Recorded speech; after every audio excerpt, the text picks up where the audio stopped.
그때 내가 또 본즉 유다 사람이 아스돗과 암몬과 모압 여인을 맞아 아내로 삼았는데 그들의 자녀가 아스돗 방언을 절반쯤은 하여도 유다 방언은 못하니 그 하는 말이 각 족속의 방언이므로 내가 그들을 책망하고 저주하며 그들 중 몇 사람을 때리고 그들의 머리털을 뽑고 이르되 너희는 너희 딸들을 그들의 아들들에게 주지 말고 너희 아들들이나 너희를 위하여 그들의 딸을 데려오지 아니하겠다고 하나님을 가리켜 맹세하라 하고 또 이르기를 옛적에 이스라엘 왕 솔로몬이 이 일로 범죄하지 아니하였느냐. 그는 많은 나라 중에 비길 왕이 없이 하나님의 사랑을 입은 자라. 하나님이 그를 왕으로 삼아 온 이스라엘을 다스리게 하셨으나 이방 여인이 그를 범죄하게 하였나니 너희가 이방 여인을 아내로 맞아 이 모든 큰 악을 행하여 우리 하나님께 범죄하는 것을 우리가 어찌 용납하겠느냐. 대제사장 엘리야십의 손자 요야다의 아들 하나가 호론 사람 산발랏의 사위가 되었으므로 내가 쫓아내어 나를 떠나게 하였느니라. 내 하나님이여, 그들이 제사장의 직분을 더럽히고 제사장의 직분과 레위 사람에 대한 언약을 어겼사오니 그들을 기억하옵소서. 내가 이와 같이 그들에게 이방 사람을 떠나게 하여 그들을 깨끗하게 하고 또 제사장과 레위 사람의 반열을 세워 각각 자기의 일을 맡게 하고 또 정한 기한에 나무와 처음 익은 것을 드리게 하였사오니 내 하나님이여, 나를 기억하사 복을 주옵소서. 할렐루야.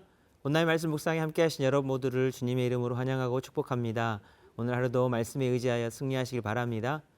오늘 본문은 유다 사람이 이방 여인을 맞아 아내로 삼은 일에 대해서 느헤미야가 상상 이상으로 강하게 반응하는 장면이 나와 있습니다. 본문 23절과 24절 보면요. 그때에 내가 또 본즉 유다 사람이 아스돗과 암몬과 모압 여인을 맞아 아내로 삼았는데 그들의 자녀가 아스돗 방언을 절반쯤 하여도 유다 방언을 못하니 그 하는 말이 각 족속의 방언이므로. 아멘. 유다 사람이 이방 아스돗 사람과 암몬과 모압 여인을 맞아서 아내로 삼았죠. 그런데 그들의 자녀가 아스돗 방언은 절반쯤 하는데 유다 방언은 못했습니다. 아무래도 성장하면서 어머니의 영향을 절대적으로 많이 받을 것이기 때문에 자녀가 어머니의 말인 아스돗 방언은 하지만 아버지가 사용하는 유다 방언은 잘 못하게 되었을 겁니다. 충분히 그럴 수 있는 일이라 생각할 수 있을 텐데 느헤미야가 어떻게 반응했는가?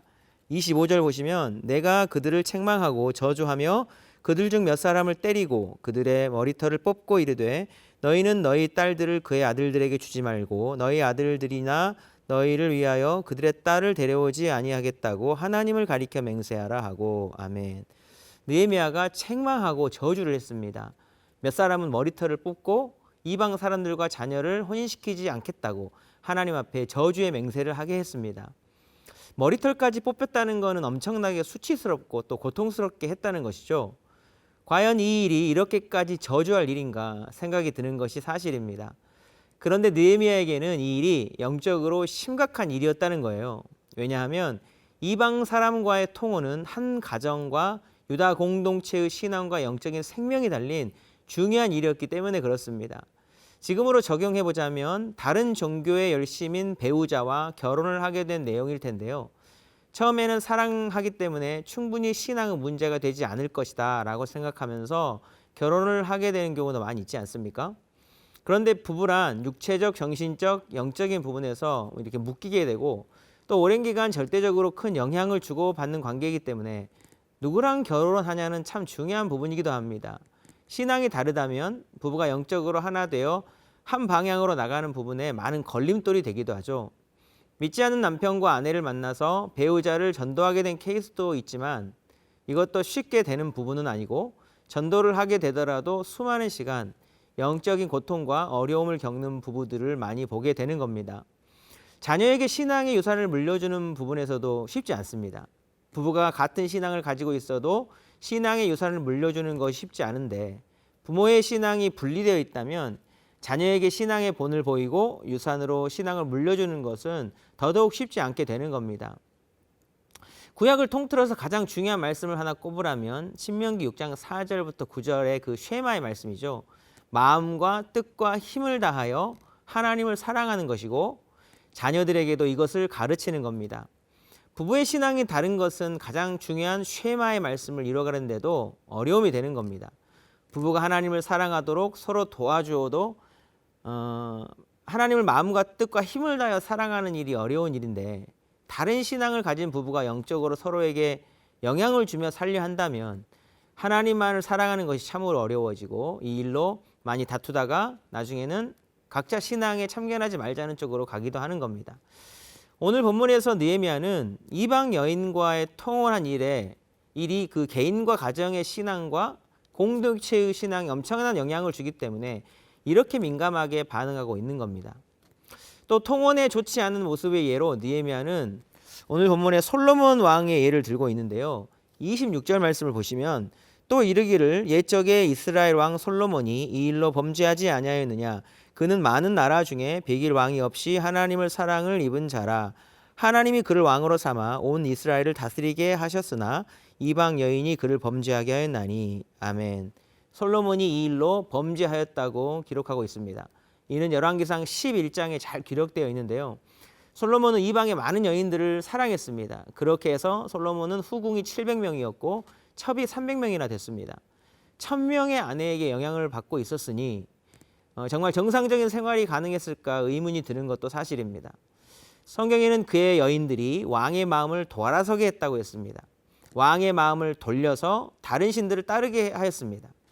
이방의 여인들이 많은 영향을 줌과 동시에 신앙도 뿌리째 흔들리게 만들어 버렸습니다. 마음과 뜻과 힘을 다해 내 하나님 여호와를 사랑해야 되는데 솔로몬의 그 신실했던 마음도 그 많은 우상을 섬기는 아내가 된 이방 여인들 때문에 흔들리고 무너지고 말았습니다. 이 결과 하나 되어 하나님을 섬겨야 하는 나라가 두 개의 왕국으로 쪼개지는 분열의 고통을 겪어야 했죠. 사랑하는 성도 여러분, 하나님은 우리의 마음이 진심으로 하나님을 향하기를 원하십니다. 하나님은 마음이 나뉘는 것을 참 싫어하세요. 야고보서 1장 8절에 보면 두 마음을 품어 모든 일에 정함이 없는 자에 대한 이야기를 합니다. 또한 호세아 10장 2절에 보면 이스라엘 백성들을 향하여서 그들이 두 마음을 품었으니 이제 벌을 받을 것이다. 하나님이 그 제단을 쳐서 깨뜨리시고 그 주상을 허시리라. 아멘. 솔로몬은 1000명의 아내에게 영향을 받았습니다. 솔로몬에게 아내 한 명은 평균적으로 1000분의 1의 영향입니다. 우리는 배우자가 있던 없던 결국 한 명이니까 100%잖아요. 그 한 명의 배우자의 신앙이 어떠하냐가 참 중요하다는 겁니다. 본문 27절을 보시면 너희가 이방 여인을 아내로 맞아 이 큰 악을 행하여 우리 하나님께 범죄하는 것을 우리가 어찌 용납하겠느냐. 아멘. 하나님을 향해야 될 마음이 나뉘는 것은 큰 악을 행하는 것이고 부부관계가 그런 일에 정말 엄청난 영향을 주는 것이기에 이방 여인을 아내로 맞아 하나님께 범죄하는 것을 용납할 수 없다고 말하는 겁니다. 사랑하는 성도 여러분, 이 말씀을 우리는 어떻게 적용해야겠습니까? 이는 단순히 믿지 않는 사람과의 결혼 문제로만 국한해서 생각해서는 안 될 겁니다. 마음이 나뉘게 하는 것, 그래서 하나님께 범죄하게 되는 것이 진짜 문제인 거죠. 그런 부분에서 신앙이 다른 배우자가 큰 영향을 주는 것이 사실이긴 합니다. 과연 어떻게 해야 되겠는가? 고린도후서 7장 14절에 바울이 이런 귀한 말씀을 해놨습니다. 믿지 아니하는 남편이 아내로 말미암아 거룩하게 되고 믿지 아니하는 아내가 남편으로 말미암아 거룩하게 되나니 그렇지 아니하면 너희 자녀도 깨끗하지 못하니라. 그러나 이제 거룩하니라. 아멘. 믿지 아니하는 남편이 아내로 말미암아 거룩하게 된다. 믿지 아니하는 아내가 남편으로 말미암아 거룩하게 된다. 결혼 관계 안에서 가장 중요한 것이 서로의 배우자로 인해서 거룩하게 되는 것이라 말씀합니다. 오늘 본문에서도 이방 통혼을 금지한 본질을 우리에게 적용하면서 결국 신앙이 다른 이방 여인과의 결혼은 거룩을 잃어버리고 마음이 나뉘게 되고 영적으로 타락하게 되기 쉽다는 것을 잊지 말아야 하는 겁니다. 모든 상황을 일반화시킬 수는 없겠고 지금 신앙이 다른 배우자와 산다고 해서 이것 때문에 갈등하거나 부부관계가 어려워지는 것도 하나님의 뜻이 아니죠. 중요한 것은 본질입니다. 부부관계를 통해서 하나님께 향해야 할 마음이 나뉘면 안 되는 것, 신앙의 아름다운 유산들이 자녀들에게 잘 물려져야 한다는 겁니다. 사랑하는 성도 여러분, 하나님 앞에서의 개인적 거룩을 잘 지키시길 바랍니다. 우리의 부부 관계가 서로를 더 거룩하게 하고 우리의 가정 안에서의 가족 간의 관계가 서로를 더 하나님께로 가까이 가게 하는 그런 선한 영향력을 미치는 관계가 되도록 힘쓰실 수 있기를 바랍니다. 처음부터 같은 신앙을 가지고 결혼해서 한 방향으로 가면 너무 좋겠지만 그렇지 못해서 배우자의 관계가 영적으로 많이 소진되는 분들이 계시다면 하나님께 더욱 기도하시면서 나의 거룩이 배우자에게 선한 영향력으로 미치도록 기도하면서 나아가시기 바랍니다. 하나님께서 우리 모두에게 은혜 베풀어 주시길 소망합니다. 오늘 보면 마지막 부분에서는 느헤미야가 하나님께 기도를 드리는데요. 이 기도를 통해서 느헤미야가 어떤 가치를 중요하게 생각하는지를 알 수 있는데요. 본문 29절 말씀을 보시겠습니다. 내 하나님이여, 그들이 제사장의 직분을 더럽히고 제사장의 직분과 레위 사람에 대한 언약을 어겼사오니 그들을 기억하옵소서. 아멘. 통혼을 통해서 제사장의 직분을 더럽힌 것과 레위 사람에 대한 언약을 어긴 것을 문제 삼고 있습니다. 제사장과 레위인들 모두 성전을 섬기는 자들로서 이스라엘 백성들이 성전을 통해 하나님께 나아가는 일을 돕는 자들이잖아요. 즉 통혼 때문에 하나님이 주신 거룩한 직분이 더럽혀지므로 백성이 하나님께로 나아가는 길이 어지럽게 되었음을 꼬집고 있는 겁니다. 느헤미야는 무엇보다 하나님이 주신 직분과 하나님과의 언약 관계를 소중히 여긴 사람이었습니다. 하나님께 나아가는 길이 열려있는 것이 중요했다는 겁니다.